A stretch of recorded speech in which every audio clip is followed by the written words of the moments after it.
Hello and welcome to Mic Take 3. Apple has finished their first event of 2022, their March peak performance event. We now know what peak performance means, which we're going to go through. So for the first event for the year, this was a pretty solid event, especially what they ended with. So let's go through what was announced at the event.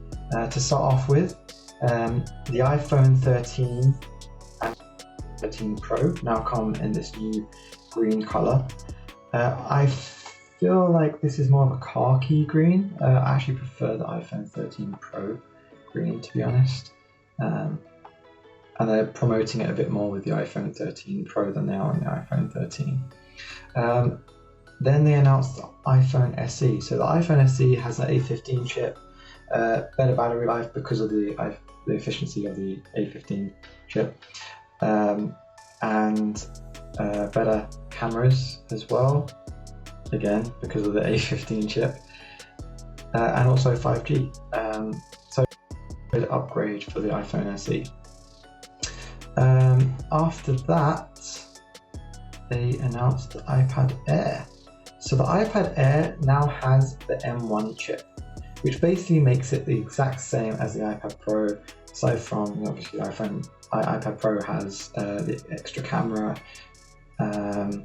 Overall, also it's got like the thinner bezels as well. Overall, it is pretty much the same as the iPad Pro, which leads me to think they could be upgrading the chip in the iPad Pro with the M2.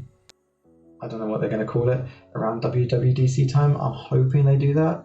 I'm also hoping and praying that they announce Final Cut or some other pro apps for the iPad, because it is wasted power at the moment with the with the A14 and then now the M1. The iPad is so much more capable, so I'm hoping they do something at WWDC. The camera is now a 12 megapixel. The front camera is now the front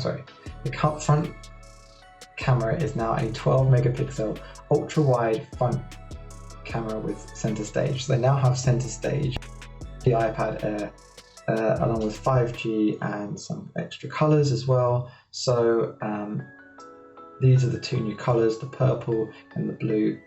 I actually prefer the blue. I'm actually surprised they didn't release the green, that khaki color green for the iPad. I think that would have been very popular. But obviously they went with these. I think the purple probably goes in line with the purple iPhone they released last year. So that was the iPad Air. And finally, the epic finale was the new Mac Studio, which is basically a Mac Mini on steroids. And to complement it, the Studio Display, which is a cheaper version of the Pro Display XDR. So the numbers on the M1 Ultra that Apple announced with the Mac Studio. So the Mac Studio comes with the M1 Max or the M1 Studio, which you can configure. So you've got the two Thunderbolt ports and SD card slot on the front, and then if we go around to look, you've got 4 Thunderbolt ports, an Ethernet port, power, USB-A, HDMI, and audio jack. And then the thermals is at the bottom and the top here. So I believe that it takes in from the top and pushes out. Sorry, other way around. I think it pulls in the cold air from the bottom and pushes out the hot air from the top. So I love the graphics that they have on there. It's really, really cool. So yeah, so here's the M1 Max and the M1 Ultra. I actually wanted to do something quite fun here. So I just wanted to look at the prices. So for the pricing, specifically on the M1 Ultra side, but let's just look at the kind of base prices to start off with. So the base price is £1,999. So it's getting late here and I've had a long day. £1,999 as the starting price for the M1 Max and £3,999 for the M1 Ultra. I actually want to do something fun here and obviously spec it out because why not? So let's just these. So the price, if you spec it out completely, is £7,999. So basically £8,000. What do you get for that?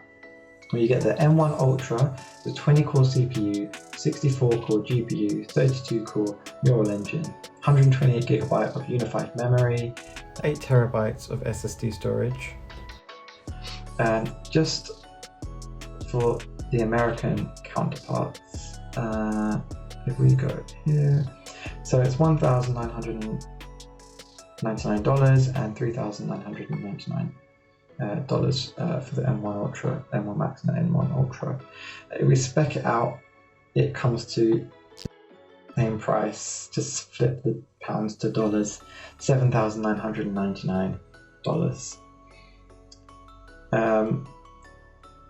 So if we go to the details on the M1 Ultra, so up to 9 streams of 8K ProRes video playback, 57 billion transistors, up to 11 trillion operations per second, supports up to 5 displays. I imagine that would be the Pro XDR display, or Pro Display XDR, sorry.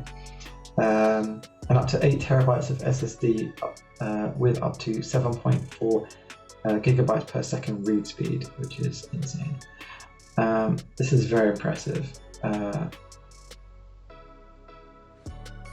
And they did compare the speeds to an i9 27-inch iMac with a 10-core Intel Core i9, the Mac Pro with the 16-core Intel Xenon, and then the Mac Studio with the M1 Max and the M1 Ultra. So you can see the M1 Ultra just blazed all the others. I would love to see what this is going to be like in real world, especially using Final Cut with what the export speeds are going to be, because this just looks absolutely insane. And then on the other side of that,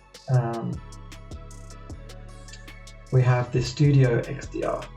So the Studio display has a 5K screen. It's got 12 megapixel ultra wide camera.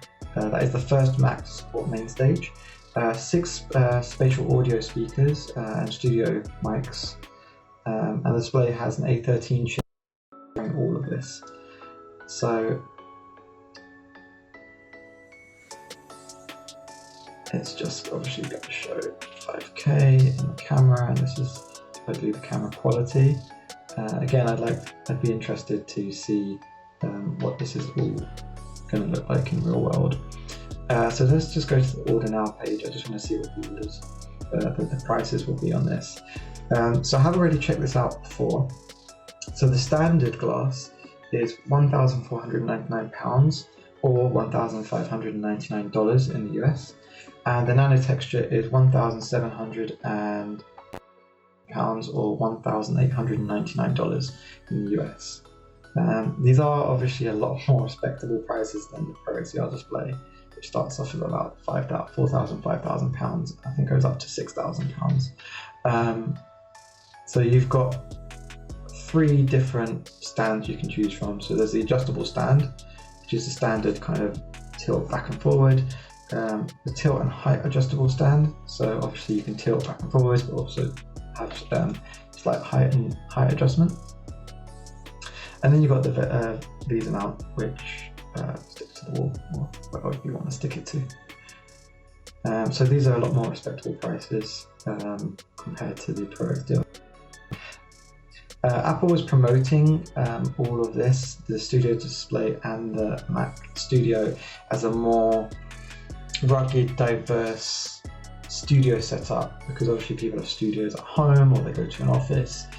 So it gives people the flexibility to add displays or whatever display they want to add. So the Mac Studio essentially is the hub of everything, and then you just connect whatever else, other peripherals you want, keyboard, mouse, trackpad, monitors. So that was the Apple event in a nutshell.